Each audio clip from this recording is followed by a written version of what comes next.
Hi friends, my name is Serena Manzo and I am the Director of Multi-Ethnic Programs here at Seattle Pacific University. My pronouns are she, her. Friends, thank you so much for taking time to be with us today. We know that in a socially distant world and one where we are all Zoom fatigued, that it can feel really tough to log on to one more thing.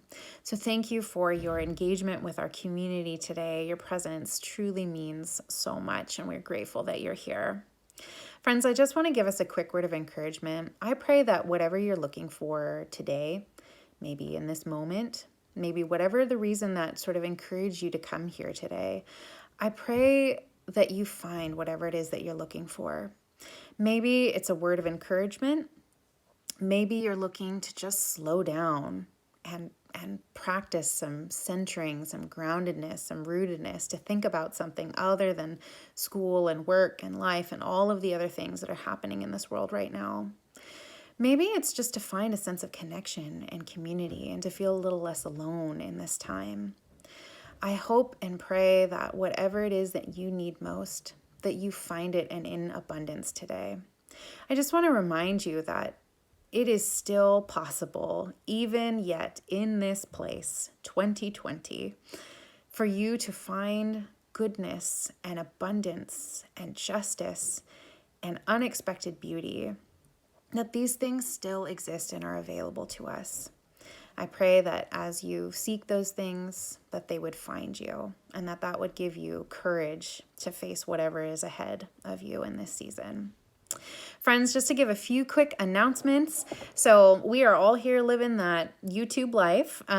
So I want to make sure that you subscribe to the UMin channel so you can keep up to date with everything that's happening with University Ministries, as well as to use that comment feature today. If you see something that you like, shout it out.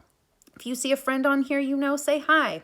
If you don't know somebody, say hi. You probably will meet someone. We are building virtual community this way, so I encourage you to get engaged with that. I also want y'all to pull out your phones right now and follow SPU Group and SPU Chapel on the gram. I realize I'm a little more grandma when I say that and less Instagram, but that's fine. Also, from Multi-Ethnic Programs, you can also follow us at spu.mep. We want you to know, as multi-ethnic program staff, that we love you.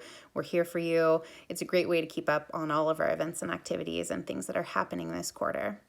Friends, thank you so much for being here with us today. I hope you find micro moments of goodness as you go throughout your week. We are so excited that you're here, and we will talk to you soon. Bye, friends.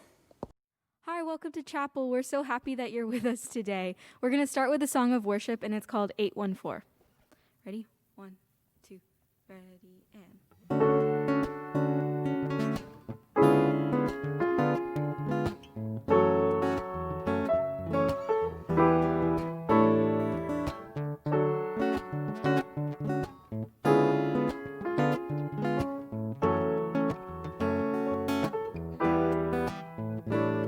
When it came to words like I surrender, I didn't do what I would pray. Living my life watching the weather, wasting time and chasing fate. Look at the life I've been designing, waiting around for my breakthrough. Now I'm pushing my dreams to the side of me, 'cause they can't love me like you do. I give you my all, I give you my all, and I'm not running anymore. No, I give you my all, giving you all of me, Father. I need you to touch my heart, coming on back to surrender. Show me where to start.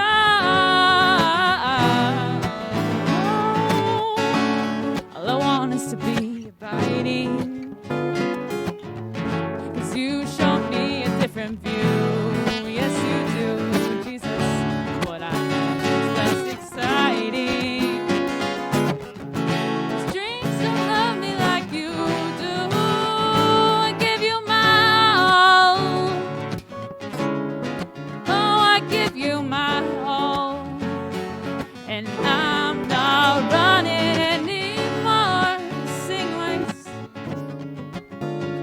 give you all, Jesus, we're giving you all of me. Sing that again. Give you my all.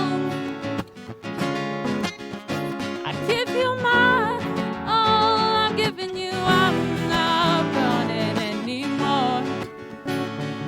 No, I give you my all.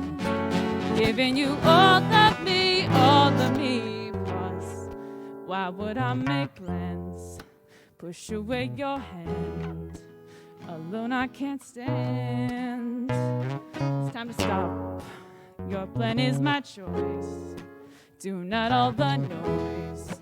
I can hear your voice. And I don't wanna run.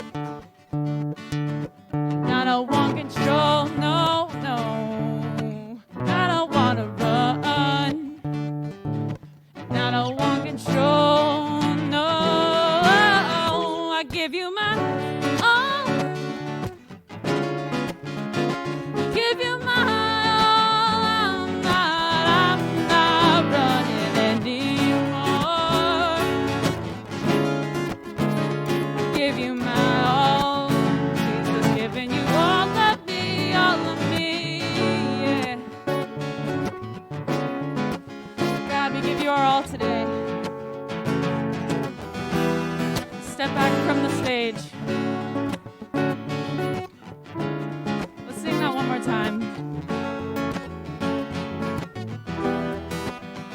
I give you my all. I give you my all. I'm not running anymore. I give you my all. Giving you all of me.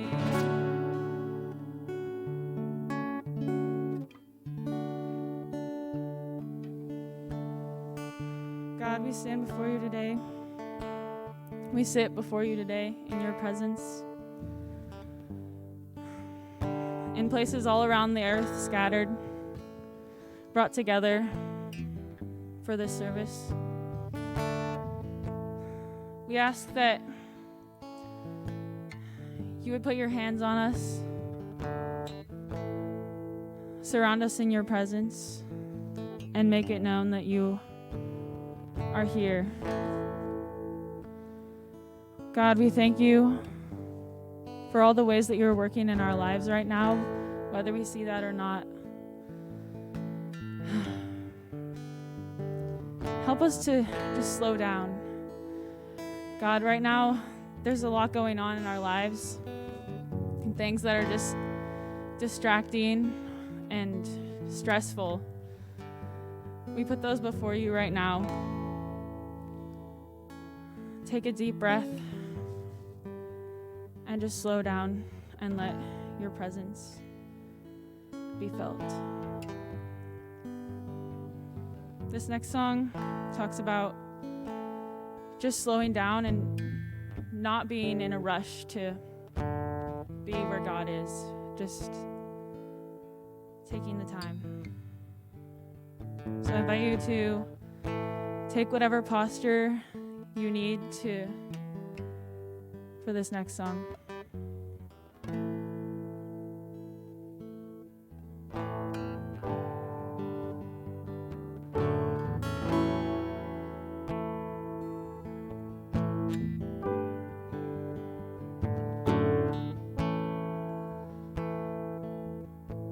Lord, I don't want to rush out ahead in my own strength when you're right there.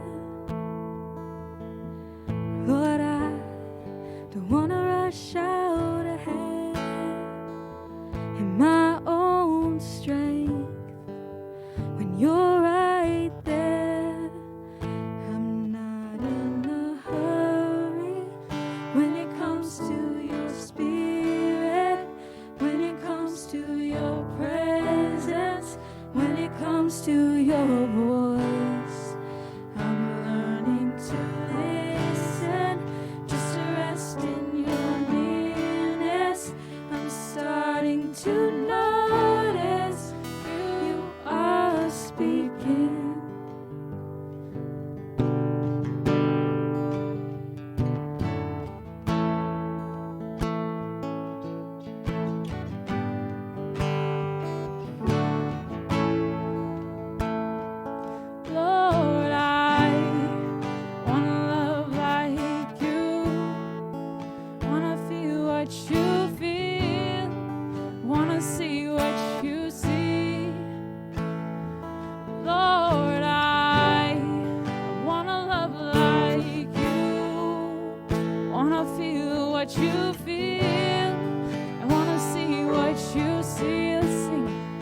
I'm not in a hurry when it comes to your spirit, when it comes to your presence, when it comes to your voice. I'm learning to listen, just to rest in your nearness. I'm starting to notice you are speaking.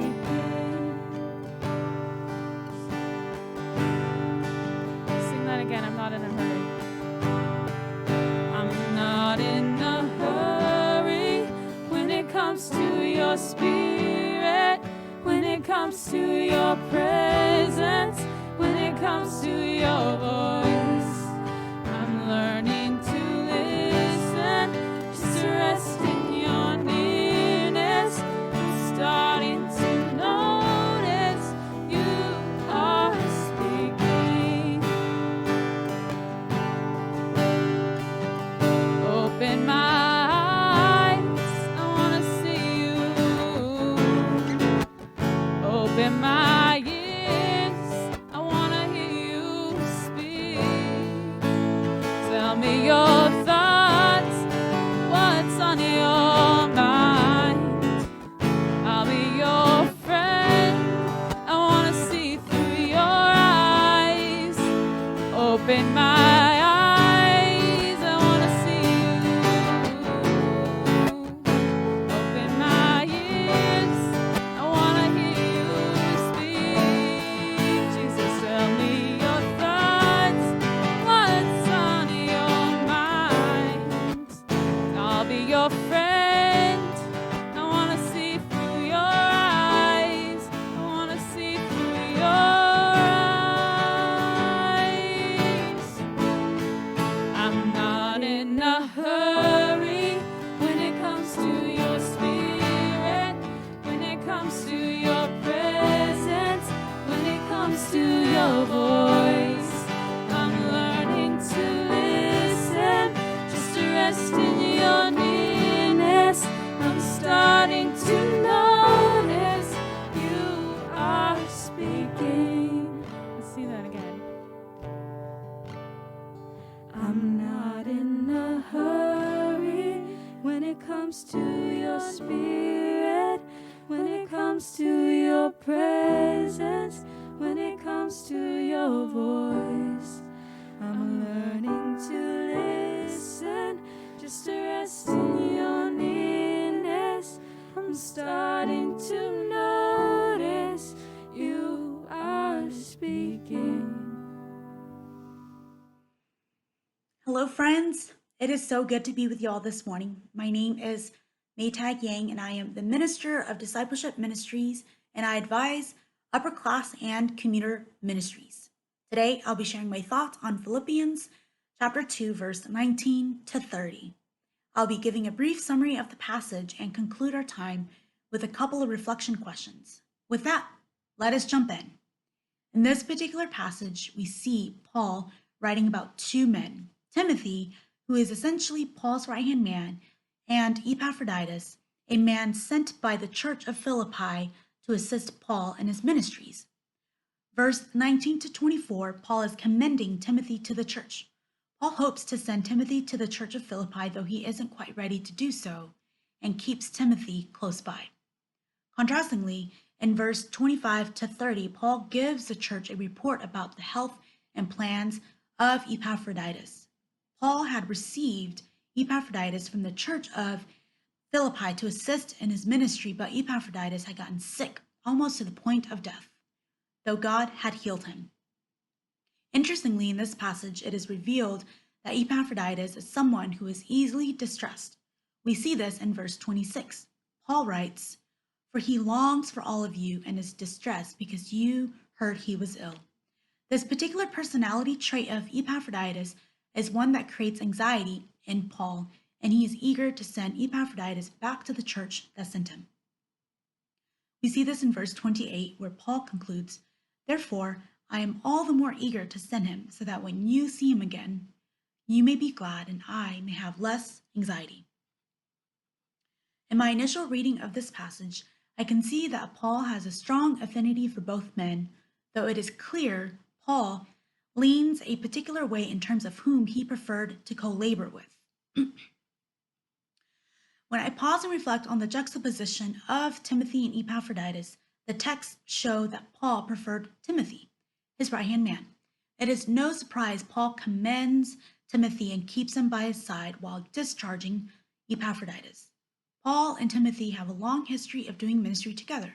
In fact, Timothy was often sent by Paul to deliver messages to churches because Paul trusted Timothy. Paul influenced Timothy's discipleship journey to the point that Paul would send him in his place. Timothy was a trusted companion and someone Paul knew was an asset to his ministry. It is no wonder Paul kept Timothy close by. Because Paul had an impact on Timothy's discipleship posture, I was dumbfounded when I read that Paul was eager to send Epaphroditus back. I wonder why Paul was so quick to come to the conclusion of discharging Epaphroditus when it was actually Epaphroditus who was in need of some good mentorship. It wasn't Timothy. Timothy was shepherded and discipled by Paul and gained the necessary skills to be part of Paul's ministry. In my opinion, Timothy did not need further training with Paul. It was not necessary for him to remain with Paul.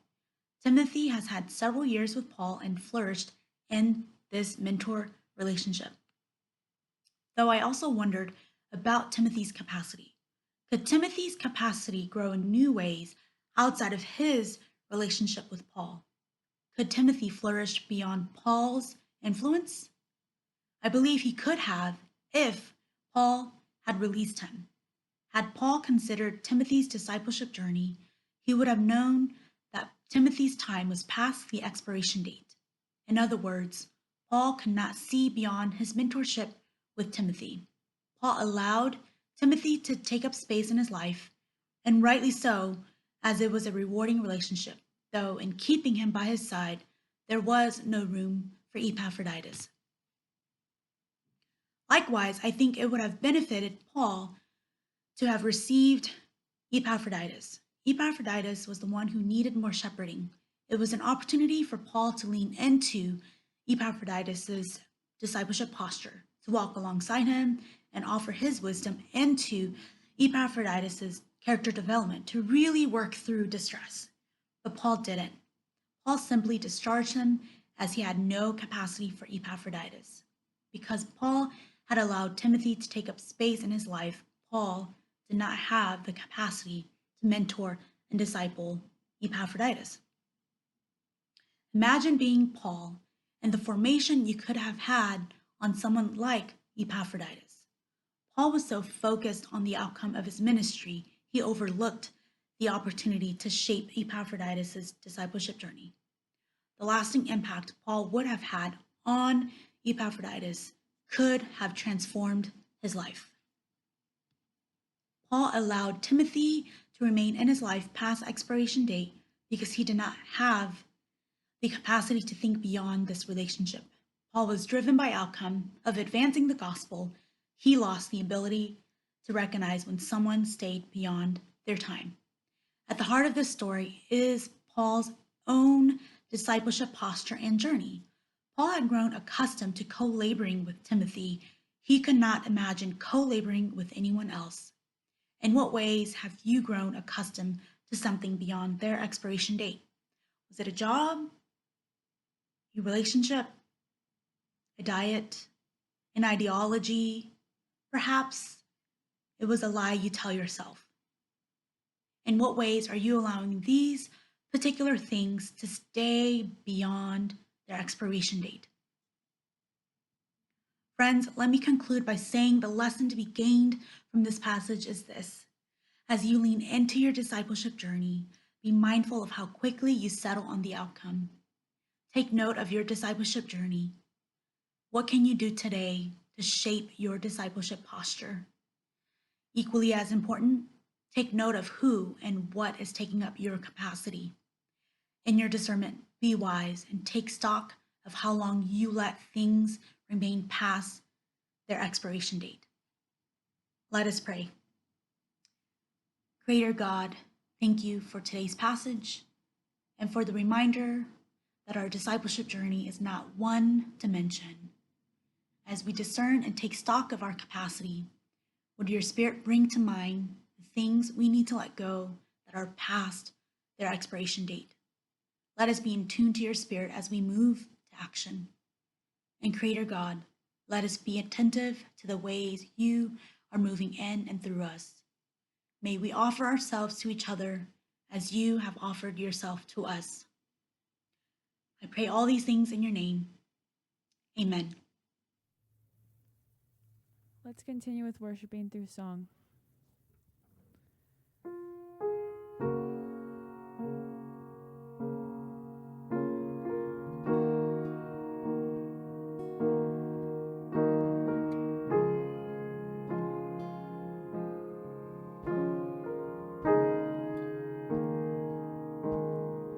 Show me your face, fill up this space. My world needs you right now. My world needs you right now. I can't escape being afraid. Fill me with you right now. My world needs you right now. Show me your face. Fill up this space. My world needs you right now. My world needs you right now. I can't escape being afraid. Fill me with you right now.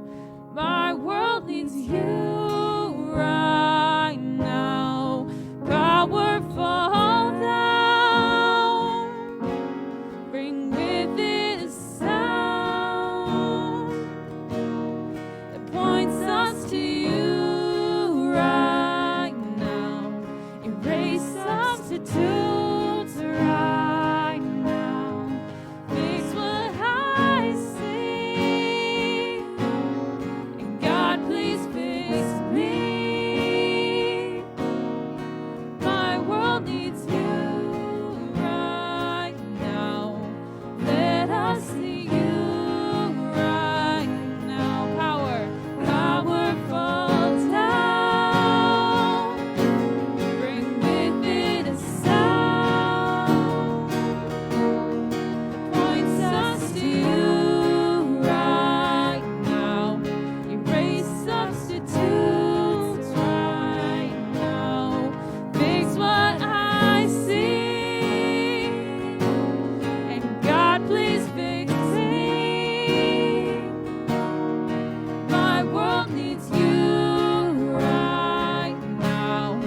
Let us see you right now.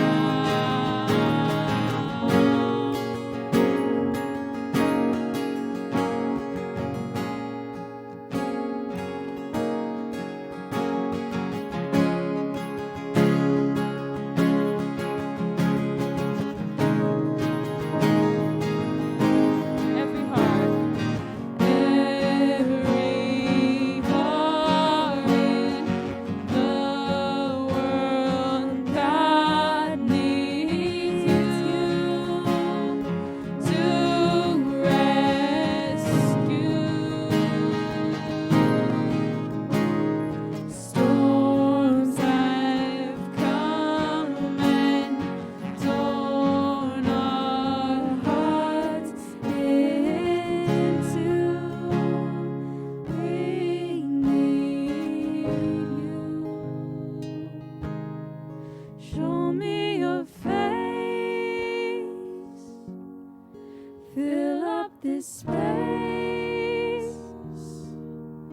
My world needs you right now. My world needs you right now. Storms may come, but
this space.